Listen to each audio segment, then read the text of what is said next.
waste of time. But how many of you enjoyed your parallel session? I'm sure we did. Thank you so much. God has blessed us and sent us some good teachers. So I'm going to ask Dr. Bentley Thomas to come now and present our lecturer this evening. Dr. Thomas. Thank you, sir. Good evening.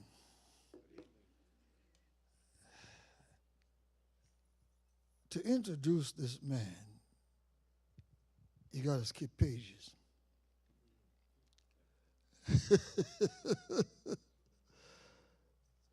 Dr. Hodge is one of our sons of Bethel in St. Thomas.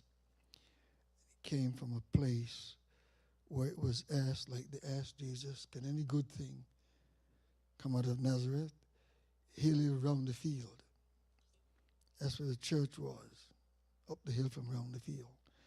Well, he came from there. But briefly, he got some other things I won't mention. Dr. Hodge has a PhD, Doctor of Ministry, Master of Education.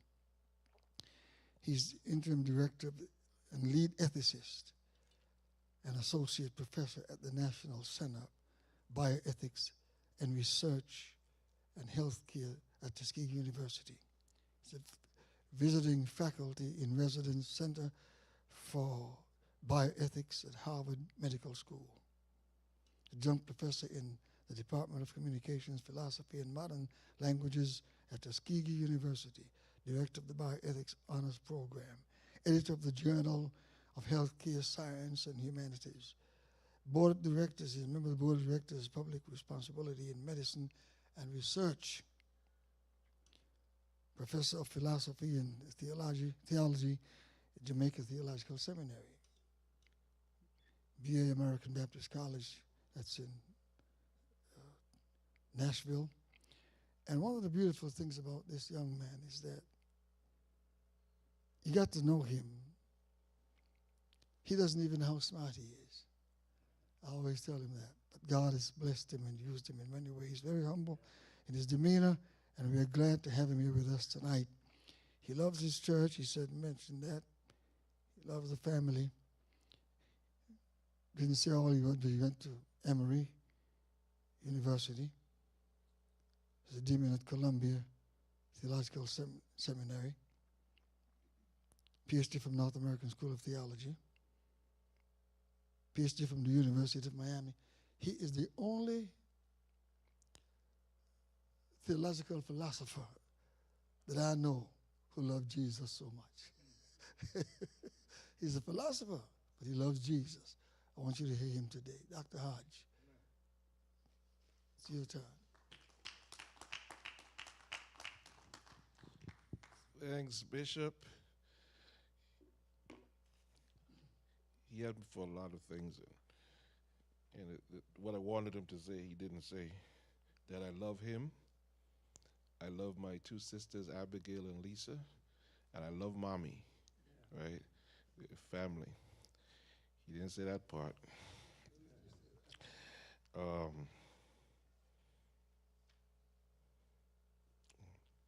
We're so happy to be here. And I remember the first time, and I thought this was such a brilliant idea to bring thinkers together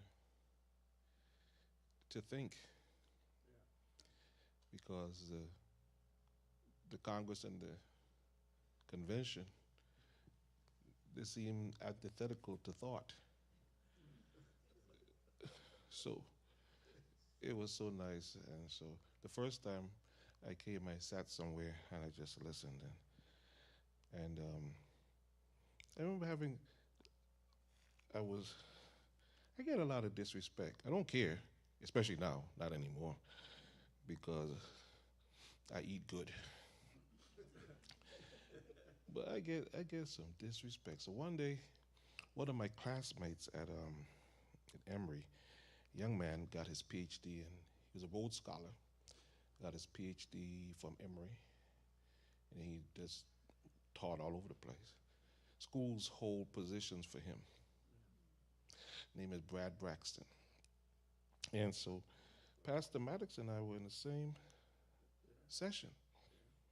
And I was feeling mighty low, like Shaggy, like Miss Seeley. I was feeling mighty bad. and and the president of, and I'm gonna say it, I don't care, I eat good. Well, the president of my school, American Baptist College, he never asked me to do anything. I would, I said, let me be over the trash collection. I don't care. Just let me help. He wouldn't, so. But he would always publicly say, oh, I want Hodge to do whatever. So I gave first right of refusal before I accepted any position. I said, do you want me to come there? And so the president, we're walking on the hallway after Brad presented, brilliant presentation. And Brad said, the president said, oh my God, we have a rock star here, Brad Braxton. And Dr. Maddox said, well, you know, we have two rock stars. He said, have you met David Hodge? He graduated from here. And he said, yeah, I know Hodge. And he changed the subject. And Pastor Maddox wouldn't let him off. He changed it right back. And I felt so good, Pastor Maddox, that there was a friendly. And I really, really appreciate seeing you that day. I said I love my pastor. This is Pop. He's Bishop. He's Pop. He's Dr. Bentley Thomas. And I've always been, hold on, David, hold on. I've always been, my son called me at certain times. And I always accept his call.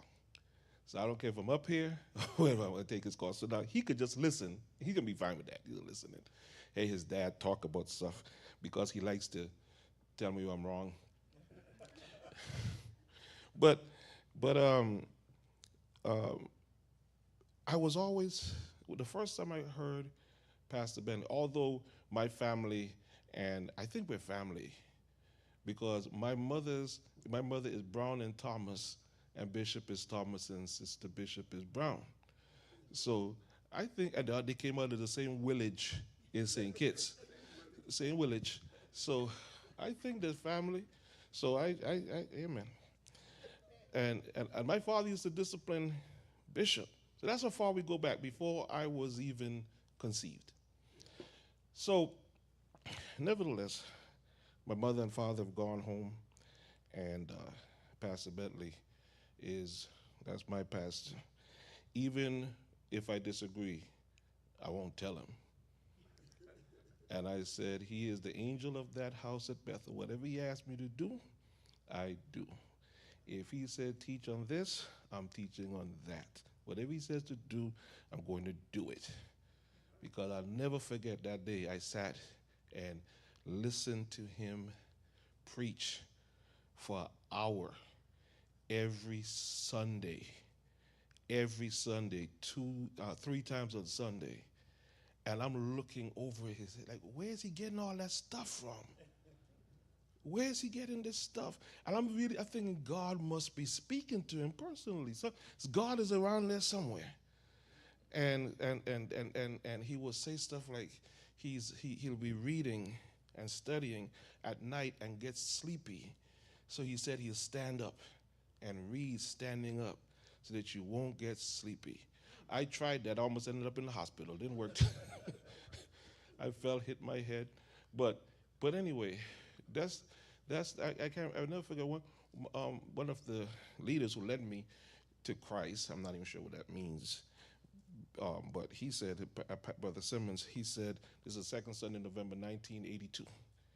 He said, our pastor is a preacher and a teacher.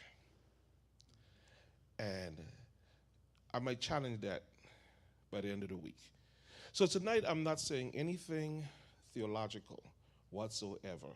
I have no theology to speak about tonight. I have no ethics to speak about tonight.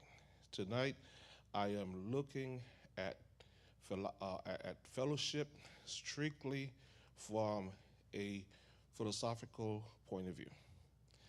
Tomorrow, I will look at fellowship from an ethical point of view. And then on Thursday, I will look at fellowship from a theological point of view. Which means, make no assumption about anything I say until Thursday. So if you want to stone me on Thursday. But don't don't stone me tonight. But let's go to God in prayer so that I could get my thought focused. God, we thank you right now in the name of Jesus for your awesome power and presence and joy and peace. We thank you that you allowed us to come into this space just to not hear from David, but to hear from you. We thank you, dear God, that here we are in 2024, and you're still concerned about the least, the lost, and the left out. You're still concerned about those who have their backs against the wall.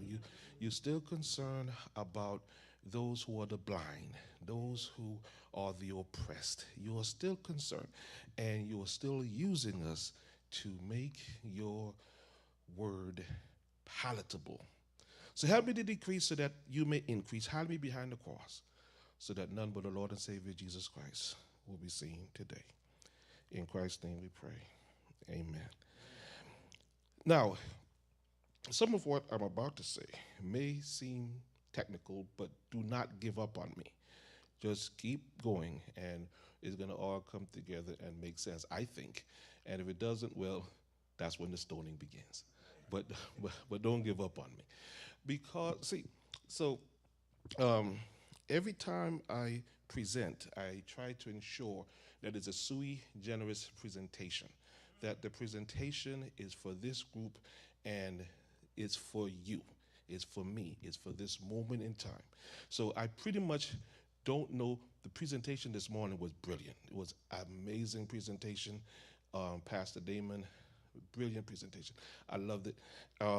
And because I'm not speaking anything theological, that means I'm giving the prior questions to what he spoke about. I'm giving the prior questions or the pre-questions to what he spoke about. So I'm excited to just kind of flow freely and to think about what this fellowship perspective means. I was sitting in the back. Brother Timothy allowed me to use a space back there, and I was sitting back there because trying to think and meditate on. So I jot down a few things. I don't know I'll get to, but I'll say this. So I was driving up here yesterday, and a classmate of mine from University of Miami. There's only I was the only black student, and therefore I had nothing to say. I was like Martin Luther King at University of Boston. For the entire time he was there, he said nothing about race. He said nothing about civil rights. He said nothing of that sort, because I didn't think they were interested in hearing it, and I wasn't putting myself in a position with those who have a pen over me. So I pretty much just mind my own business. So there was this one, I think my second or third year, this other student came, and he might be listening now, but I'm not going to call his name. He's a black student, and I said, good, we have a posse. Yeah, because we have another black guy. And if anything breaks off, I got a brother. He was very light complexioned. He was biracial. And therefore, it sort of was the case that he wasn't too much on my side. Is that? Oh, sorry, that's my iPad. But he wasn't too much on my side. I made a comment in class. Like I said, I don't talk. I never spoke in class, but I said something in class one day, and he made fun of it. And I was already intimidated being at the University of Miami with all these brilliant minds, these brilliant philosophers. I was intimidated because I told you before, I'm not too bright. And my mother, my aunt who raised me, reminded me because she watched too much Sanford and Son. So she reminded me of how non-bright I was by calling me dummy every chance she got. One day I heard her say, David, I didn't answer. I down there got killed. She said, why you didn't answer me? I thought my name was Dummy. She had me believing that I was that guy. I stayed back in 9th grade because I believed I was dumb. I stayed back in 10th grade because I believed I was dumb. I stayed back in 11th grade because I believed I was dumb. I stayed back in 3rd grade too, but that was different. The teacher didn't like me. But for the other times, it was because I really believed that I wasn't too bright. So I was sitting in that class and I was intimidated. Not because all of the professors professed to be atheists. That was not my concern.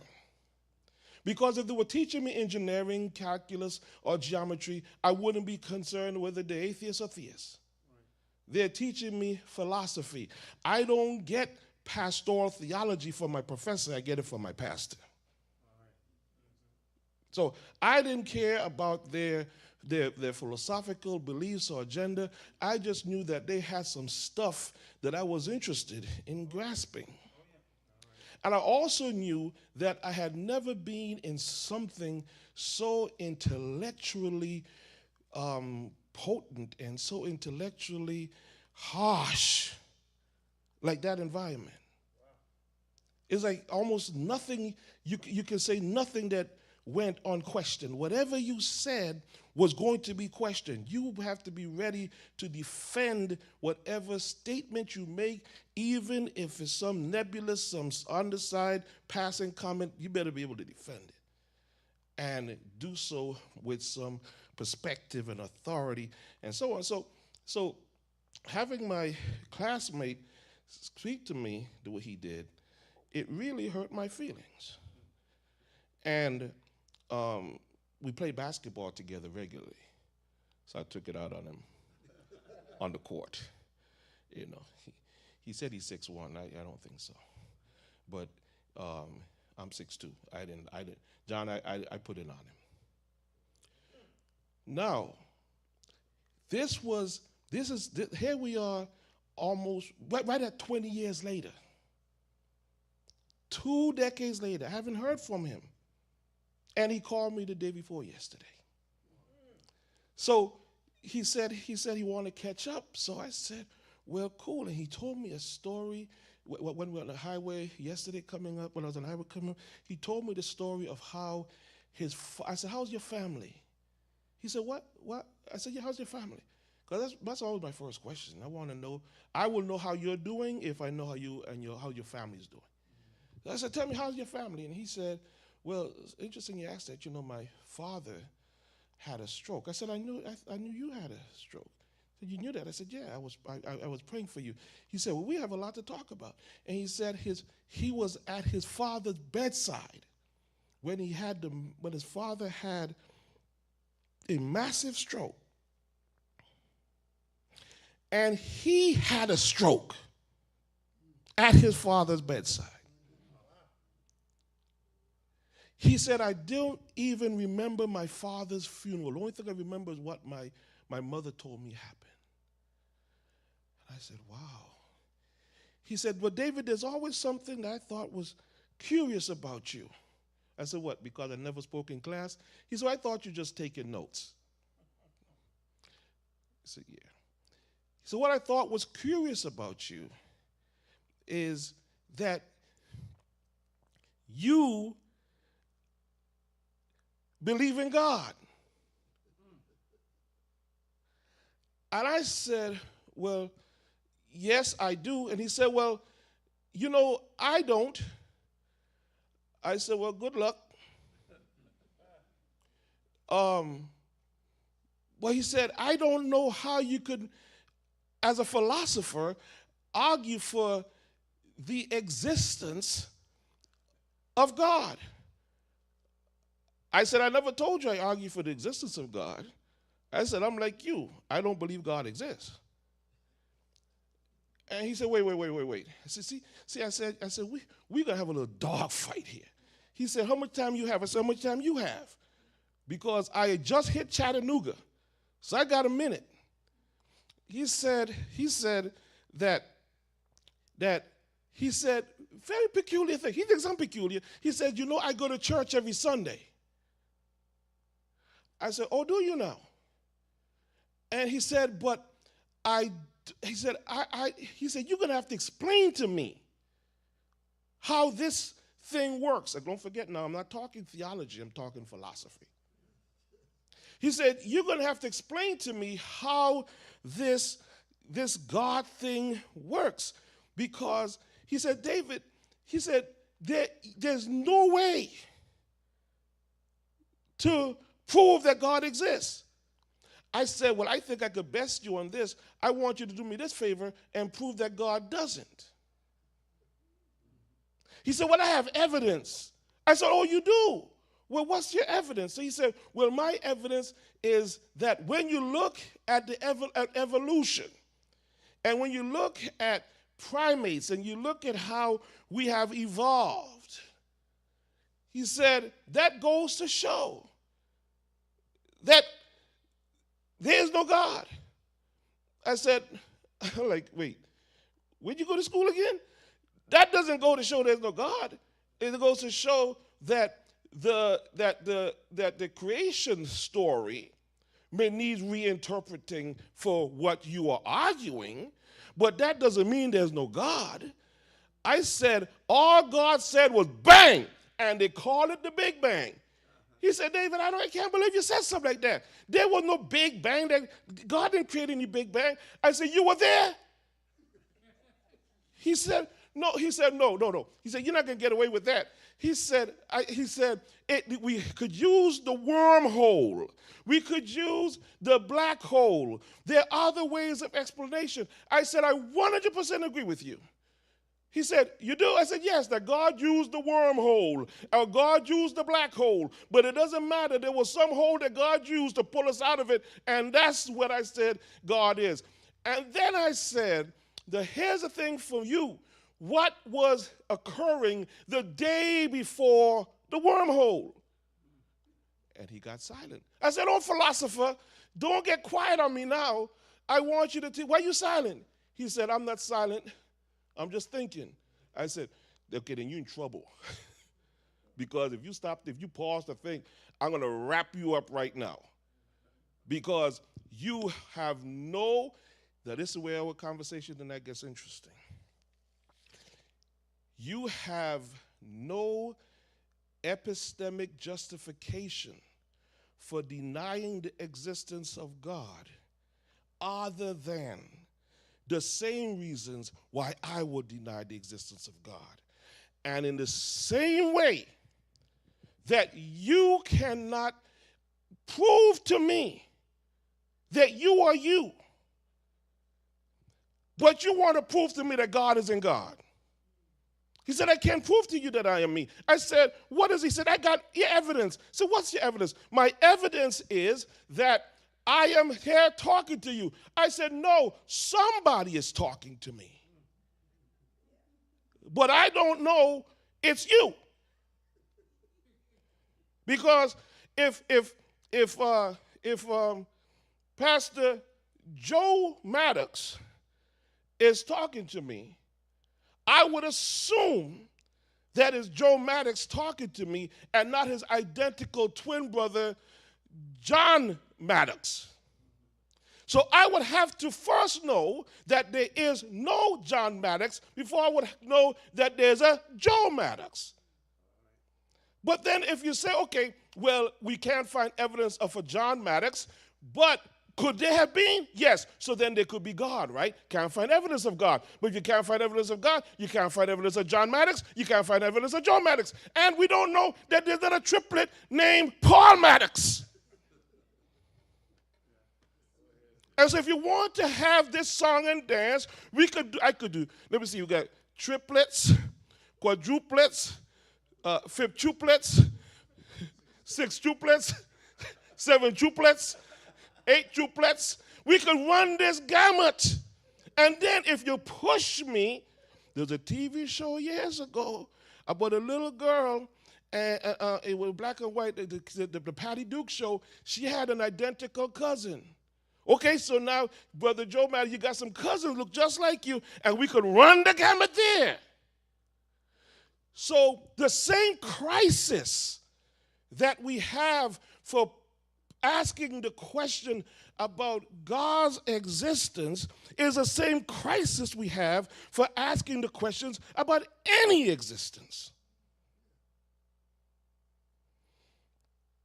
So, Rene Descartes, who was a Christian philosopher, and many of you, I'm sure, have heard of Rene Descartes, so-called father of modern philosophy.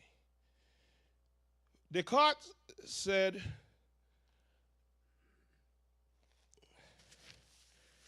in what's called his meditations.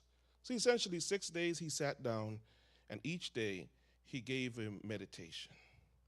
And the way they did it in the old days, and we should really be doing it now, is he wrote out his meditation, and then he passed it around, and he had people to show him where he was weak or strong, and then he revised it, right? And so when you take that route, you cannot be fearful about what may come about anytime you put something in the atmosphere. Be so present that whatever we put in the atmosphere, we can defend those ideas. So he wrote the first meditation, and the first meditation was, I sat down and I thought about all the things that I can be certain about. And after I looked at everything that I'm certain about, it came down, there's a whole lot of stuff that I can't be certain about. And that is because my senses have capacity for failure. If you don't get it yet, see, today is Lisa's birthday. Happy birthday, Lisa. Your senses are going to start failing you. The older you get, the more your senses fail you. You hear things that you didn't hear. There was no sound. You see things that are not there. There was no one there. After a while, you cannot depend on your senses. And Descartes says, especially if things are far away or really small. If Pastor Bentley and Pastor Maddox are at the back and they're walking towards me, my depth perception will not allow me to know which one is closer or further. And the further away they are, the more difficult it becomes. So therefore, my eyes are failing at some point. My thoughts, my hearing is failing at some point. He said, once I work this thing through, I get to a point where one thing I do know that I can be certain about is what he called in the Latin the cogito ergo sum. I think, therefore I am. I am a thinking thing. I am a thing that thinks. Once you get rid of all of the empirical stuff, he said that there are some universal stuff that I can actually know. I can know that a triangle have 3 sides and 3, corners or angles. I know that I could know geometrical stuff. I could know calculus, mathematical stuff. In other words, I can know things that doesn't require the use of my eyes, my ears, my sense of smell, my sense of taste, there is some things that I could actually know without use of senses. And even if I utilize my senses to know, for example, that there's a black car in the parking lot, the universal is blackness and angles on the car. Those things are universal things that exist for everything that we can perceive. Why? Because that is the empirical world. That is the world in which we live in. If you could see it, smell it, taste it, if you could touch it, if you could hear it, it then has to have some character to it. It has to have some matter to it. It has to have some construction.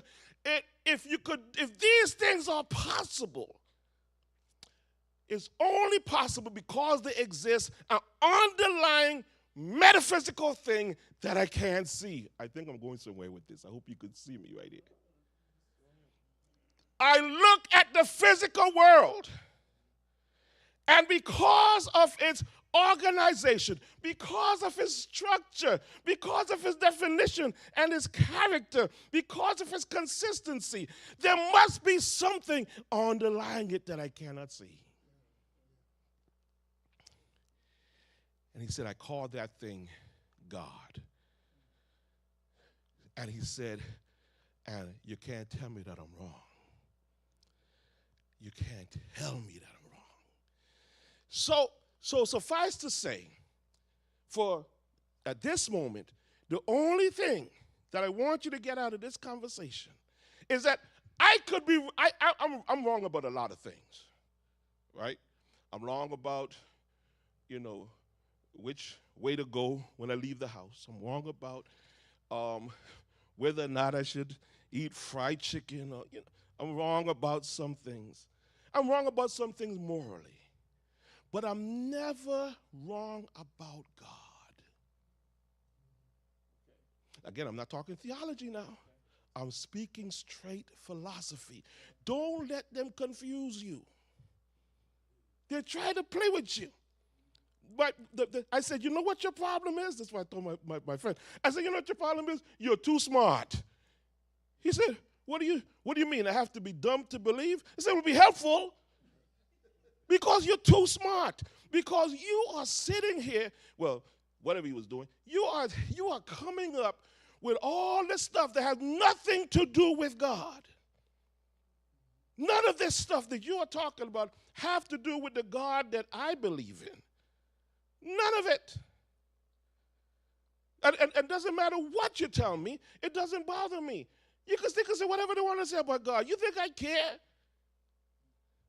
You know how you think, what do you think God is doing right now? You really think that God is sitting around saying, go David, go David, go. You think God is, we have allowed ourselves to allow the other to dictate what we think, believe, and define God. So the cogito ergo sum. I think, therefore I am. What does that mean? It means the only thing that I can know is that I think. Because I could actually be a brain right now in a jar. It's called a brain in a vat. I could be a brain in a jar right now, like Frankenstein, but I won't know it. I'm just imagining that I have a corporeal body, right?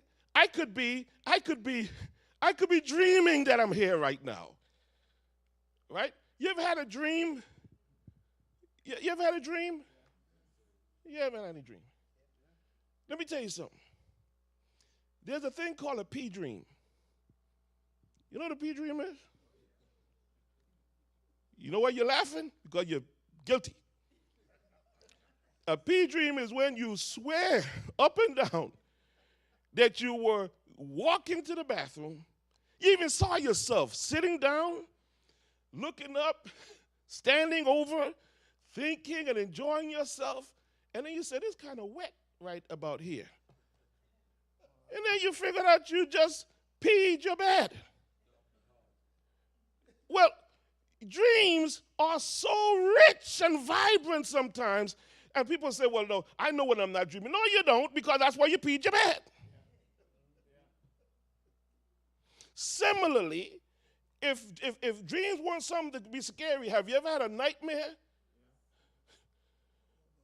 I have had some night. I had a nightmare the other day.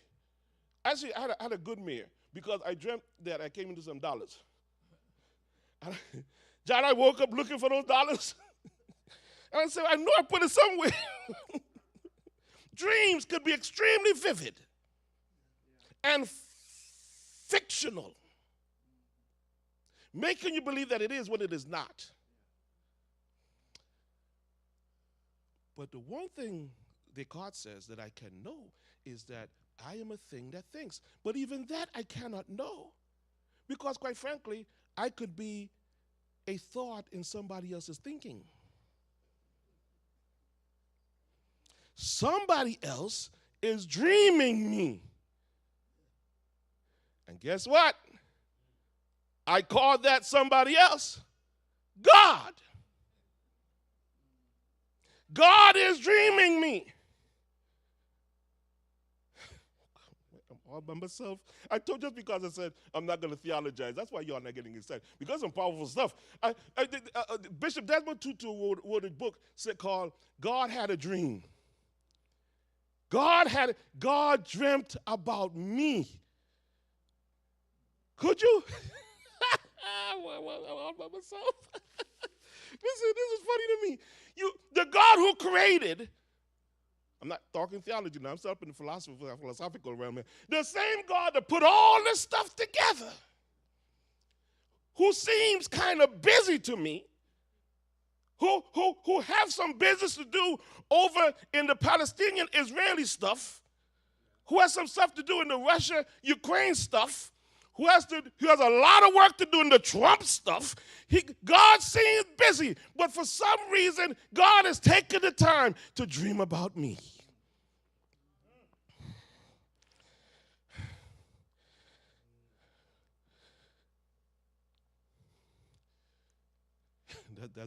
That is so hilarious to me, that God is dreaming about me.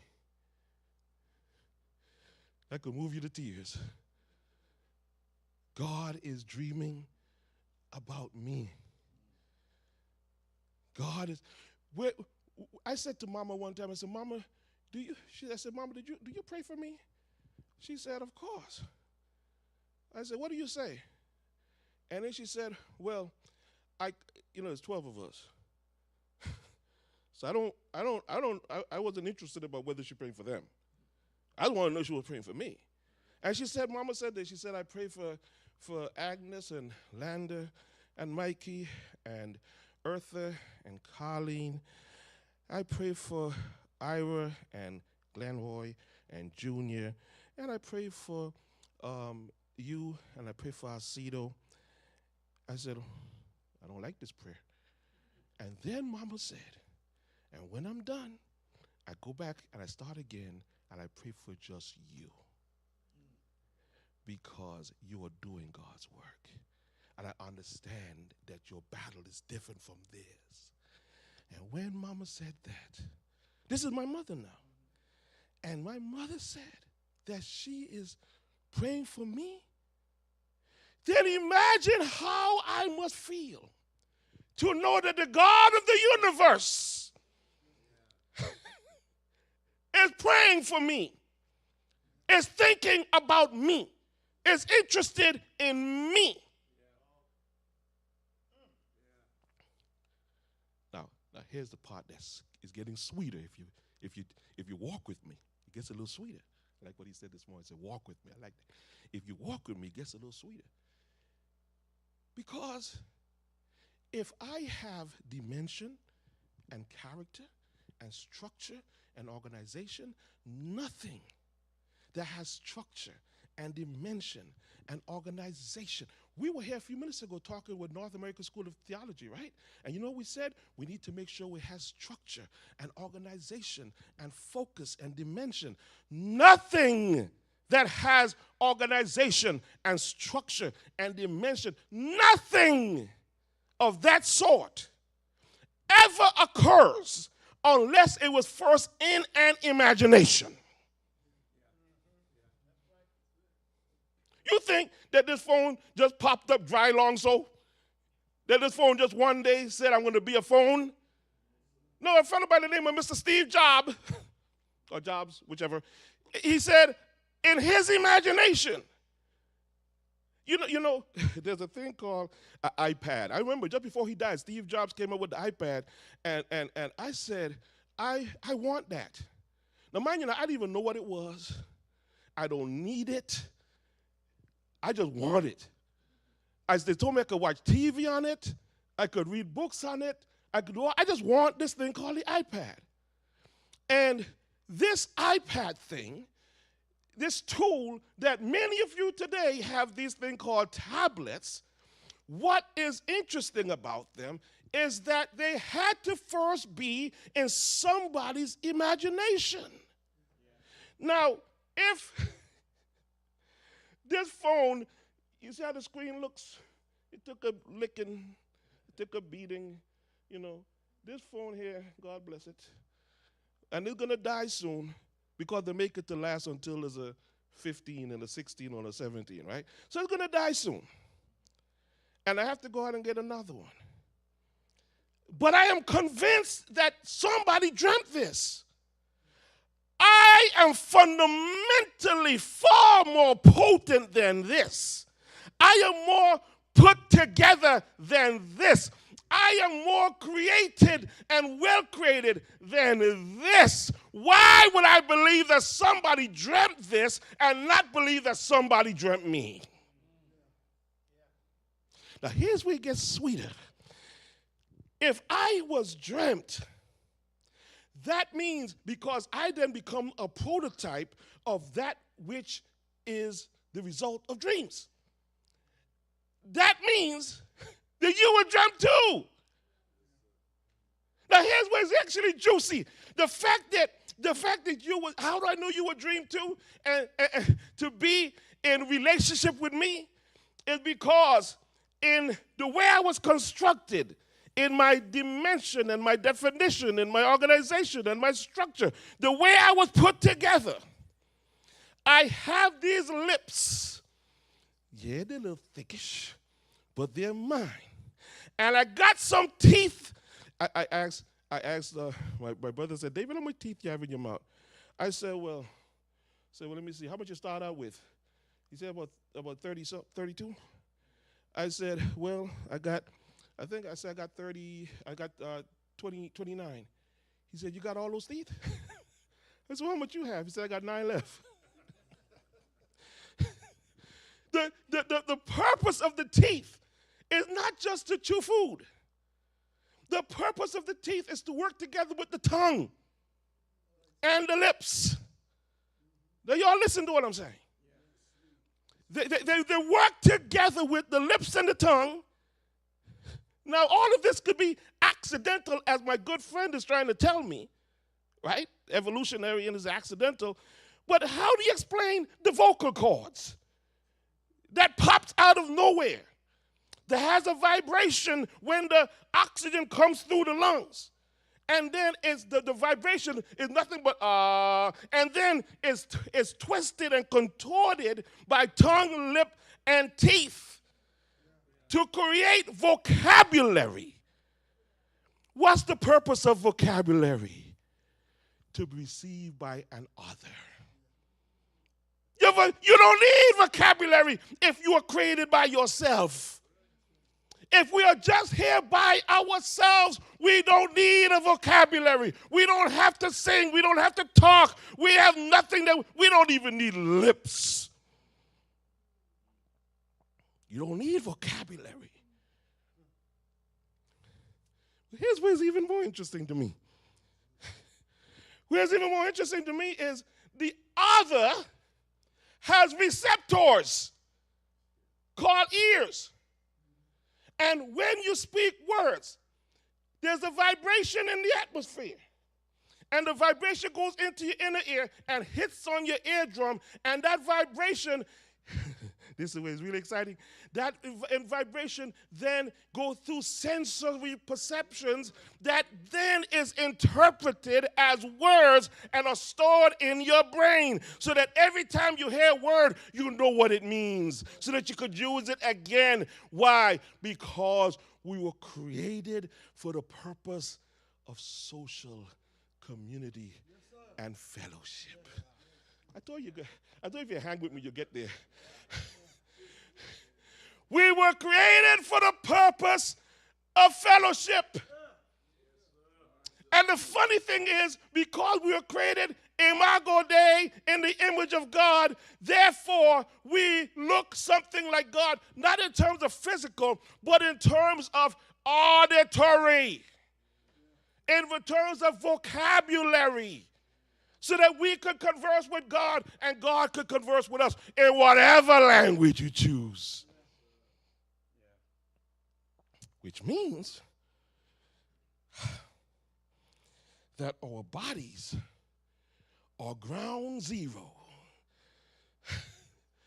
Our bodies are ground zero for all the actions that are occurring. What do I mean by our bodies are ground zero?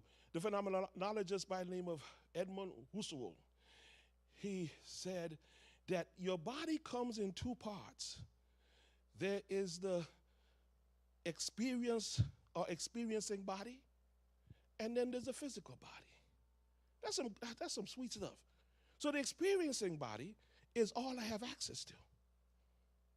I experience my body right now. I'm experiencing you. I can't experience you without my body. I need my body to experience you, right? And then my body right now is being experienced by you. You're not just standing there watching a ghost. You are actually sitting there saying, he sure is fine. That's what you're saying. You know you're saying it. Don't tell me you're not saying it. I know you're saying it. You just, they're saying, look, he has such a nice little, he got his fade all tightened up to come here. Just before I got here, I looked like a bushman. Got the fade tightened up. I said, I'm going to Knoxville. I got to tighten up my fade. Anyway, so my body is being experienced. If this is the case, if my body is being experienced by you, here's the challenge. So don't forget I said God designed all this stuff. Not theology. This is philosophy. God designed all this stuff. And my body is being experienced by you. And I, too, am experiencing my body. And I have first-person authority on my thoughts. In other words, it's highly improbable that I am mistaken about my thoughts. Now, I might be wrong about the fact that my thought is interpreting like there's a piano here, because quite frankly, it could be an illusion. So I could actually be wrong. But I am not wrong that I know my thoughts, desires, beliefs, and attitudes. Now y'all stay close to me because I got 8 minutes to wrap this up. And you can ask questions tomorrow, but I have to get this one out the door. I have these first-person authority of my thoughts in ways that I am cognitively cut off from each of you. And you have first-person authority of your thoughts in ways that you are cut off from each of us. So I could know your body movement, your body language, I could hear your voice, but you could be lying to me, or I could be lying to you. So I don't really know your mind. I don't know your thoughts. Are you still with me? However, if I have some level of humility, what will happen is I will be open to receive what your thoughts are sharing with your mouth, and in communication and in fellowship, we can then have conversations and we can be stronger together, and iron could then have the tension to sharpen iron. Iron cannot sharpen iron without tension. There must be something. You ever try to sharpen a knife against a knife? No, you need a sharpening stone. You need tension. You need to rub it. And if you rub it long enough, it's going to get hot. Sometimes when we have these conversations, if it doesn't produce heat, we are just talking. We are just rapping. The whole idea of this kind of fellowship, this level of fellowship, is so that we can create tension. Don't be afraid of tension. Don't be afraid of what somebody else think about you, about your ideas. Roll with it. Because in the tension, we will become a new creature. A new creation. How do I know this? There's a philosopher by the name of Hegel. He said, we are theses. You know what's a thesis? If you're going to write a paper, you have to first write your thesis. Your thesis is pretty much who you are. This is what your thoughts are. This is what you're about to make sense out of, right? That's your thesis. Now, what will make your thesis better is if you have an antithesis that interrogates your thesis. See, if you don't, you would have what's called an informal fallacy. That's a straw man argument. It's weak. Do not be afraid of somebody interrogating your thesis.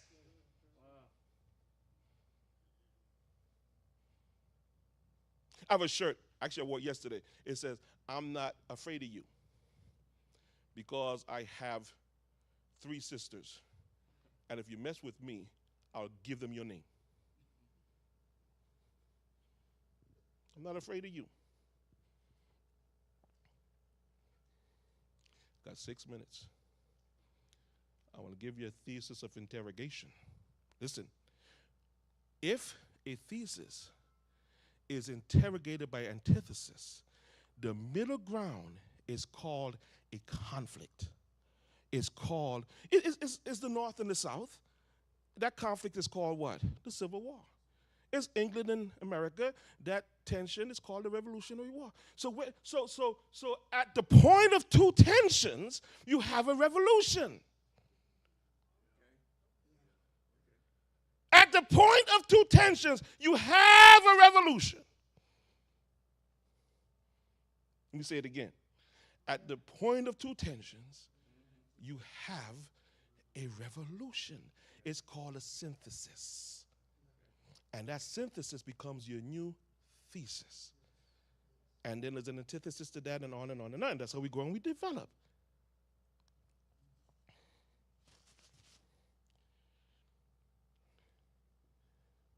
I got 5 minutes. And I timed this nicely. Brother John, God bless you. Brother John's daughter is a pastor. His daughter, she's a female. You know, I was in the bathroom yesterday. You all ever been to Buc-ee's? Yeah. Man, Buc-ee's is like, you go to Buc-ee's just to eat and sleep. Buc-ee's just one of the coolest places. And I was in Buc-ee's, and I said, while I'm at Buc-ee's, I'm in the bathroom, because you know Buc-ee's has the best bathrooms. They pay people a good bit of money. They have like 25 stars. They're like little hotel rooms. You could go in there with a movie and a book and sit there and just watch TV and just chill as a break and take your party at the same time. It is very clean. I really like Buc-ee's. So I was at Buc-ee's yesterday. So while I was in the bathroom at Buc-ee's, they have the other stalls called the urinals. And I'm thinking to myself, Pastor, what's your name, brother? Brother Scott. Marcus Scott. You know what I said to myself? if I was transgendered, such that I'm a female now, for convenience sake, I still think I want to go back to the men's room. For convenience sake. So even though I might look like a woman, I still have male accoutrements. So I said, this is what I'm thinking about. I'm at Buc-ee's, Brother Maddox. I'm sitting there thinking, I'm taking my time. And I'm thinking to myself, you know what the problem is? Is they're making it too difficult. They need to just put a vagina and a penis at the door, and whichever one you have, that's the one you go into. Just make your life easy. But you can't, I'm telling you, I'm bringing some tension. You cannot be, we are placed in a conundrum. Just talking philosophy, I didn't get to theology yet, but we're placed in a conundrum about how are we going to deal with the bathrooms? Well, all you got to do is whatever accoutrements you have, that's where you go. It's just make it easy. I got 2 minutes. So Brother John's daughter is a preacher, pastor. And listen, when it comes to philosophy, I'm never wrong. I'm telling you, I'm not wrong. Brother John's daughter is a pastor, a preacher, and such. And I'm sure there's some undercover female preachers up in here. That's all right. But here's the thing that's interesting to me. Women, not one of you were called to preach. Not one. Not one woman was ever called to preach historically, ever. None. I got 1 minute. Not one woman has ever been called to preach, ever. None. Y'all are messed up. You know why you're messed up? Because men are messed up. Not one man has ever been called to preach either. Thank you very much.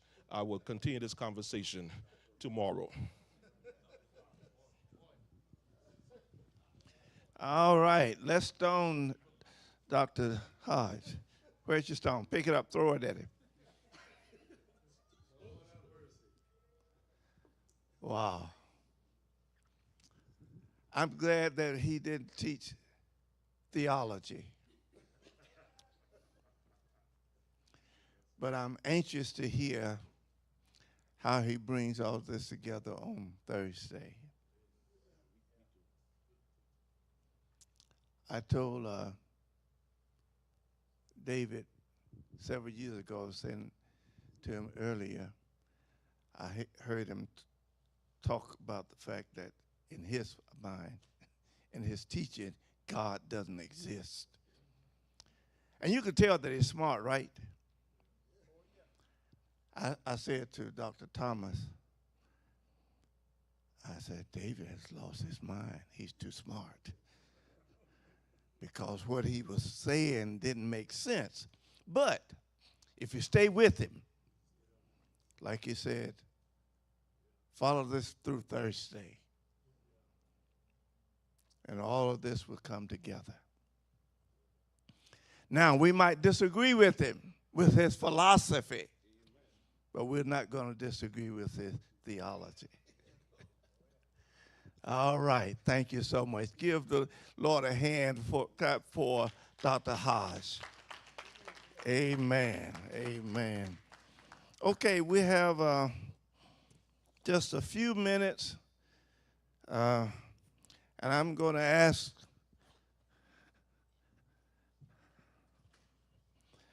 Reverend Talbot to come, and we're going to ask the choir to take the stand, or take 5 minutes. Now this morning I gave people a 5-minute break, and I had to go find them. So take 5 minutes, then come right back, all right? If you haven't registered, this will be a good time to register. And the Lord is just blessing us, and we'll give you some more information about what's going to happen on tomorrow. But we are glad to have Foster Chapel with us tonight as we prepare to worship.